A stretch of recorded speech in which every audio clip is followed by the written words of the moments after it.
What's going on, boys and girls? What's up, world? Austin John Plays here, and today I'm going to be going over how you can get shiny Pokemon and perfect stat Pokemon in Pokemon Let's Go Pikachu and Let's Go Eevee.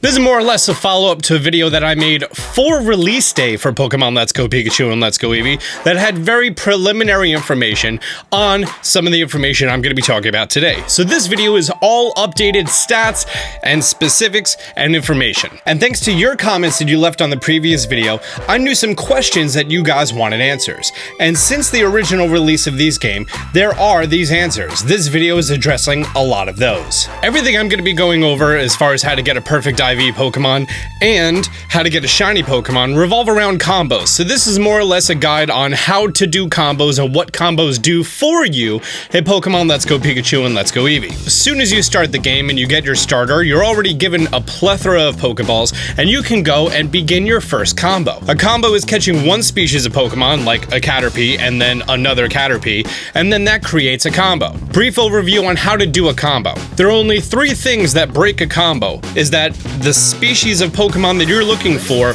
runs away. 2 is that you capture a Pokemon of a different species, or 3 that you close the game out. I'm not talking about going into sleep mode, you're fine. You can encounter another Pokemon, run away from it, and then catch your proper species. That still continues your combo. You can leave the area, go to a Pokemon, get more Pokeballs, come back, and that will continue your combo. You can go do a whole bunch of main story stuff that requires you to defeat a whole bunch of trainers, beat the game, come back, catch the same Pokemon. That will continue your combo, as long as you don't turn the game off. You can meet a girl, fall in love, get married, have a kid, have that kid grow old, become a grandfather, and as long as your Nintendo Switch was powered on that entire time in sleep mode, you could come back and still continue that combo. One of my favorite comments I've ever seen. If you encounter a Caterpie, and then that Caterpie breaks out of your Pokeballs, and then you have no Pokeballs left, you can run away. That will not break your combo. However, if it runs away, that does break your combo. When you do your combo, a few things happen here. Between 0 and 10 catches, pretty much nothing happens. The only thing you're going to experience is that you get a slight boost to your experience when catching it because you get the catch combo bonus. However, once you get to 11 to 20 of the same species of Pokemon in a combo, a few things change here. 1, you can get 2 max IVs. That means that the Pokemon has a potential chance for 2 of its stats to be perfect. And it also increases your shiny chance. It goes from 1 in 4096 up to 1 in 1024. So just by catching 10 of the same species of Pokemon, it increases your odds fourfold. Once you go from 21 to 30 of the same species of Pokemon, you can get guaranteed 3 max IVs. Also, it increases your shiny chance again. It doubles it. So now you're 1 in 512. But the highest combo that you're going to achieve to actually affect stats in the game is above 30. So 31 and beyond. You get a chance for 4 perfect IVs of a Pokemon, and your shiny chance then becomes even better. It's a weird number. It becomes 1 in 341. In theory, if you encounter 341 of that Pokemon, then you're gonna find a shiny. In theory. However, there are also other things that affect your chance to find a shiny Pokemon. So with the combo of 31, if you were to use a lure, by the way, where I live, they're called lures, so I'm gonna try to say lures because apparently that really upsets the internet. If you were to use a lure with a combo of 31, that then increases your chances again. It goes from 1 in 341 to 1 in 315. In addition, if you were to have the shiny charm, which does require a complete Pokedex, there's more information about that in the top right corner. If you were to have a complete Pokedex and receive the shiny charm and have a combo of 31 and have a lure active, that even further increases your chances to have 1 in 273. That means that less than 1 in 300 Pokemon have the chance to be spawned as shiny. Now, when a Pokemon is spawned as shiny, you will see it in the overworld. It will be its different color. So, for example, Caterpies go from their green color to a gold color. Metapods go from their green color to a red color, kind of like a flaming hot Cheeto. In addition to that, it's going to have small star-like particles around it. That's how you know that is a shiny Pokemon. The star-like particles are really helpful because some Pokemon don't have that much of a variation, like Jigglypuff, for example. The biggest change is its eyes, and it would need to be in the right position for you to see that color of eyes. It's also worth mentioning that while you're going around and you have a chain of 31 going on, and you have lures active, it increases the chances of rare Pokemon to spawn. Rare Pokemon meaning Pokemon that have a 1 to 5% chance on the encounter table, or special spawns, or as I like to call them, super duper rare Pokemon. They can appear around you or in the sky if you're post-game. If you're post-game and you've done everything, you're going to notice that Pokemon spawn in the air around you.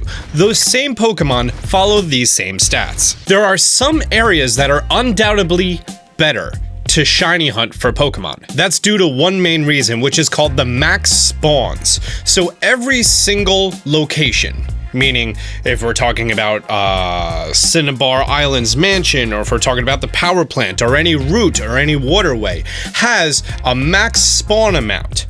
For example, Viridian Forest is one of the best in the game because it has a max spawn amount of 20, meaning that with a chain of 31 and a lure active, you can have up to 20 Pokemon on the screen at a single time, which is much better than some routes that limit it to 4 Pokemon. Do keep in mind that if you do not have a chain or a lure active, you may not reach that full potential of 20 Pokemon, which now means that if 20 Pokemon spawn in Viridian Forest and you have a chain going on, you have the shiny charm, and you have a lure active, that means that it spawns 20 Pokemon go away, 20 Pokemon show up, 20 Pokemon go away, and you have a chance of hitting that 350-ish number really well. I've actually done exactly that in Viridian Forest, and that's how I was able to get myself a shiny Oddish, Caterpie, Weedle, and Pidgey. However, without any of those numbers, that original number that I said, that there's a 1 in 4,096 chance of finding a wild shiny Pokemon,